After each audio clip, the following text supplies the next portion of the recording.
I think the key thing is 40 years ago when America finally left Vietnam, soldiers came home, and previously to that, without recognition, we recognized World War I, World War II, Korea, and veterans and held them in high esteem and honor. And they didn't for 40 years until in Alaska and nationwide the veterans got older. In Alaska, we formed a Veterans Caucus in the legislature. We became more influential, and we pushed forward for this bill. You have a history of military service and a Vietnam veteran yourself. Can you talk about your history as in service in the military? Yes, I got drafted December 1st, 1966 with Ed Littlefield and Paul Lingley. We took basic together. That was 25 years after Pearl Harbor.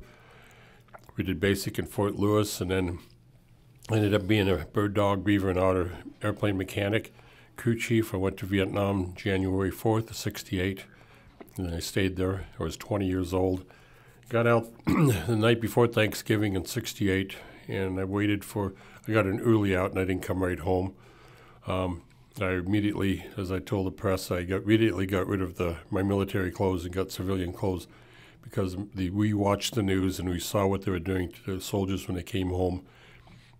And I thought if they did that to me, I would have to only do one thing to them, and that would beat them up because, we got pretty used to fighting. And I thought would probably be, the word would be inappropriate. So I bought new civilian clothes. I took a bus, actually a cab from San Francisco to Sacramento to get away from the protesters. We went through a protest when we got there. I didn't want to do it again. Now that this day is recognized officially in Alaska, what do you hope people will take away or do on this date? It'll be probably the veterans themselves who are happy being a Vietnam veteran. At the ceremony, there were veterans who were in there that got teary-eyed because, man, we finally recognized them and us.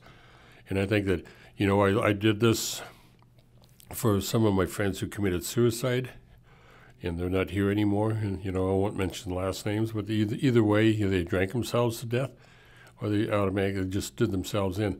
That's who we want to recognize. Recognize the families who had to tolerate us when we came home.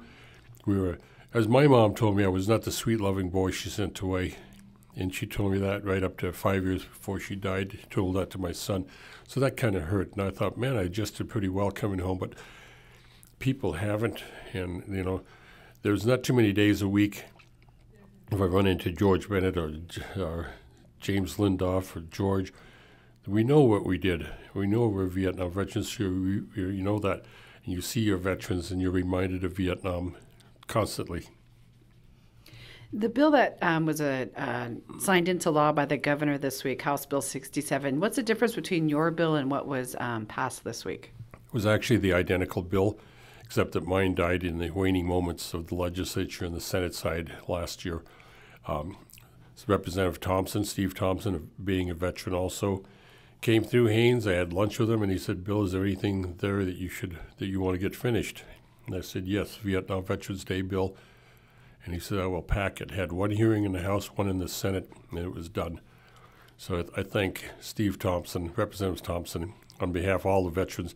And it's a big thing for our people. There's a lot of Native veterans in Southeast, lots. Aside from having a day recognizing our Vietnam veterans, does the bill do anything else for our servicemen and women? No, I think just doing that was plenty. I've got calls, I've got people calling in and saying thanks. And I think it's a big thing. It is a big thing. At least we're just saying, hey, thank you, welcome home. That's the key thing. We said it all when we'd see each other, we'd say that to ourselves, welcome home, because nobody else would, except maybe our family. Do we know a number of how many veterans we have in the state of Alaska? No, but I hear it's up to 30 to 35% of the population that are veterans. And it's huge, higher in Anchorage and Fairbanks because military get discharged there. They may not all be Vietnam veterans, though. And this is a Vietnam era site. People got to remember not just the veterans who went to Vietnam, but the ones who were ready to go, but may have been sent to elsewhere waiting to go to Vietnam, whether they were sent to Korea, Germany. You never knew within 30 days if you'll be sent to Vietnam. So everybody lived in a little bit of fear. Do you want to add anything else? No, I just want to thank the Governor, Steve Thompson, Alaska Legislature for what they did. I think it's timely. We put smiles on some of our face. I had a cousin. I just got word yesterday. Tom Stevens had shrapnel in his neck.